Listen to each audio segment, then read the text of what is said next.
Salah satunya juga karena apa faktornya? Dewan itu pengusaha semua, tidak ada yang buruh. Maka saatnya juga buruh nanti merebut untuk dewan itu, untuk mewakili suaranya.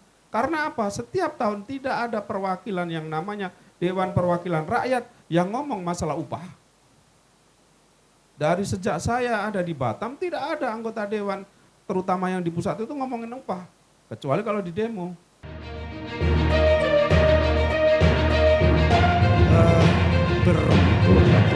Sebenarnya kita itu punya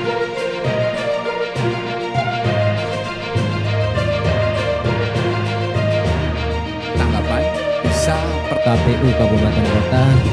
Kalau dia pakai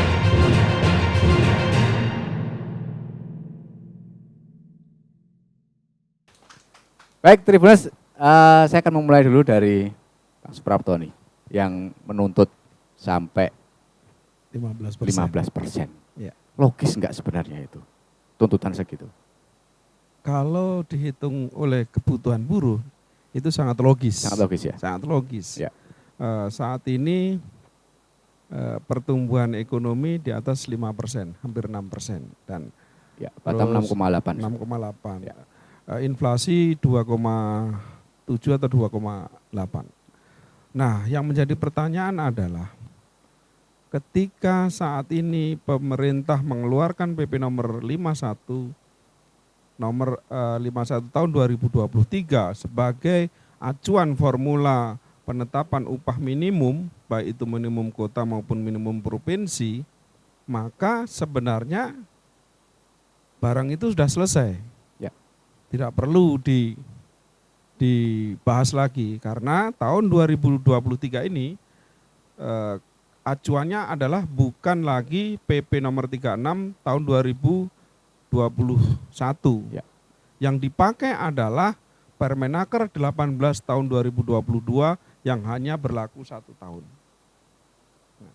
Nah, maka ketika pemerintah hari ini mengeluarkan PP nomor 51 tahun 2023, buat apa ada Dewan Pengupahan? Buat apa ada perundingan lagi? Rumusnya sudah ada sebenarnya. Rumusnya sudah ada.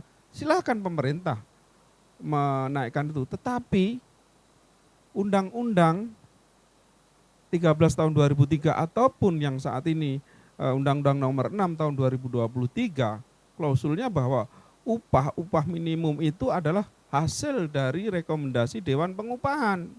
Tapi kalau Dewan Pengupahannya sudah dikebiri, tidak bisa memberikan sebuah masukan, buat apa lagi?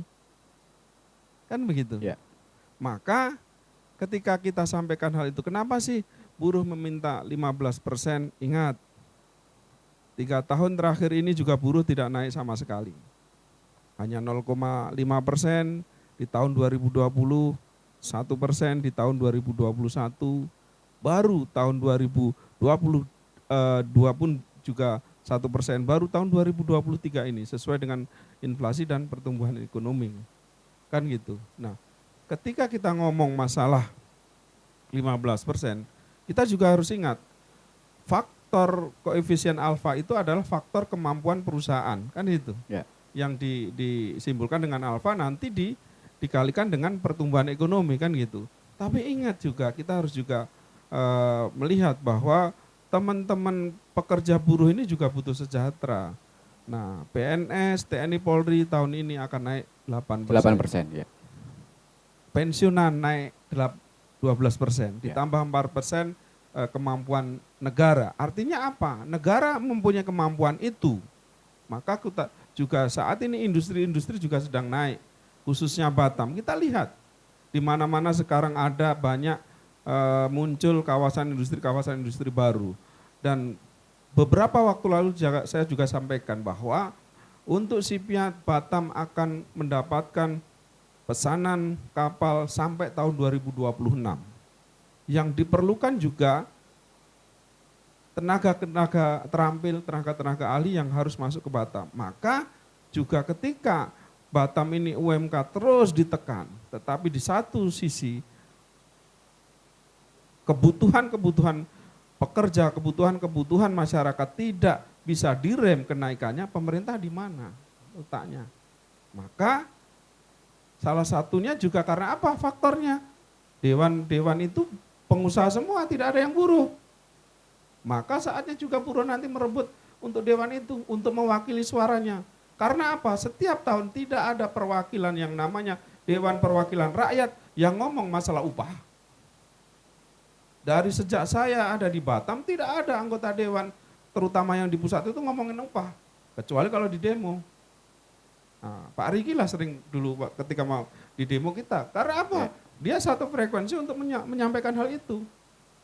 Loh kita loh, ada perwakilan. Tetapi di dewan-dewan itu tidak ada yang ngomong masalah buruh, apalagi ngomong masalah upah. Nggak ada. Gitu. Hanya kita lah yang selalu ngomongin masalah upah untuk meningkatkan kesejahteraan kaum buruh, kaum pekerja. Kita sampaikan hal tersebut. Kenapa? Kalau negara bisa menaikkan daya beli masyarakat itu dengan apa? Dengan menaikkan pendapatannya. Daya beli itu bisa akan naik kalau pendapatan masyarakat itu naik. Kalau pendapatan masyarakat tidak naik, daya beli bagaimana mau naik? Tapi sesuai dengan kemampuan pengusaha juga dong. Ya. Kan, itu. Sekarang pertanyaannya, kemampuan perusahaan itu diukur dari mana? Nah, karena selama ini juga, mohon maaf, ada juga pengusaha-pengusaha. Saya dalam 2 hari ini juga ada kegiatan di Batam Center. Ada beberapa pengusaha, jangankan cuma 4 juta mas, 6 juta pun kita mampu memberikan.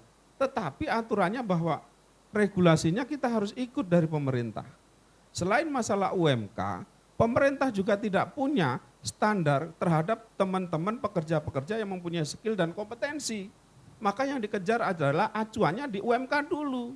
Kecuali kalau pemerintah itu mempunyai dasar atau standar-standar di atas UMK. Teman-teman, welder, Peter, dan enggak ada.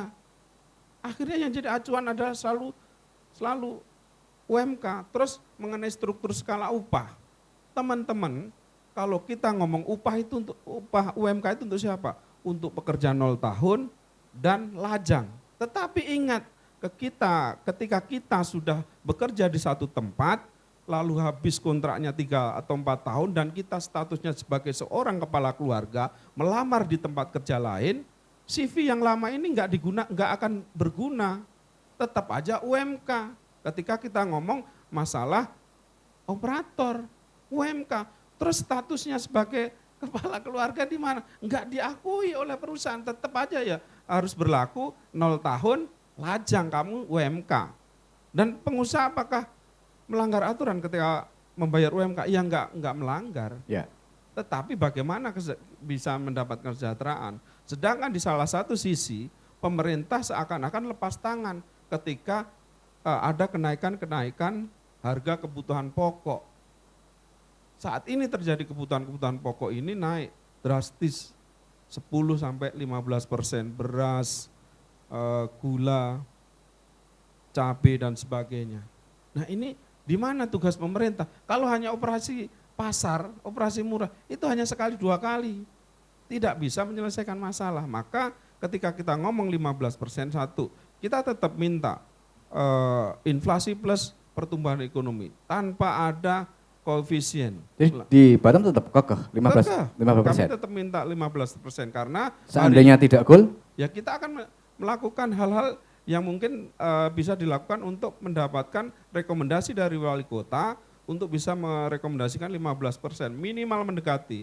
Hari ini Bupati Subang dan wali kota Bandung merekomendasikan 12%. 12%. Artinya mereka bisa karena mempunyai alasan-alasan yang cukup bisa disampaikan nanti kepada gubernur. Ya, gitu. baik.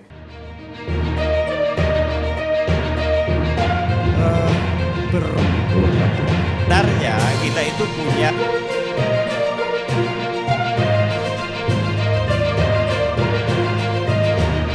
Tanggapan bisa per KPU Kabupaten Kota Kalau dia pakai